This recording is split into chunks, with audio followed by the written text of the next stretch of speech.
30-cu sual nə deyir? Üçbucağın uzunluqları A və B olan iki medianı qarşılığı perpendikulyardırsa, deməli üçbucağın belə bu medianı çəkmişəm. Buradan da bu medianı çəkmişəm. Bunlar o qarşılığı perpendikulyar olub.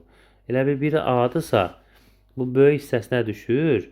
3-də 2A düşür. Bu da 3-də 2 B-si düşür. Deməli bu tərəfdə olur. 3-də 2-ni atdım çölə, kök atdı A kvadrat plus B kvadratı qalır. Yəni Pifaqor teoremi ilə də katillərin kvadratları hipotenuzun kvadratına bərabərdir. Və bizə deyir ki, indi 3-cü medianın uzunluğunun 3 A kvadrat plus B kvadrat olduğunu isbat edin. Və 3-cü medianı çəksəm və burada düzbucaqlı üçbucağın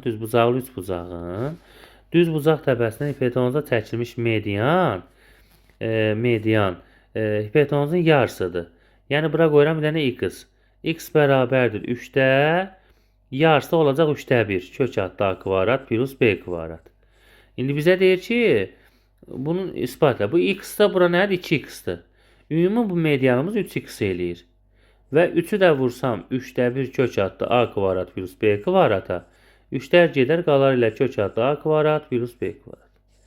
Buyurun dəyərli şagirdlər, izlədiyinizə görə təşəkkürlər. Kanala abunə olub bəyənməyi unutmayın.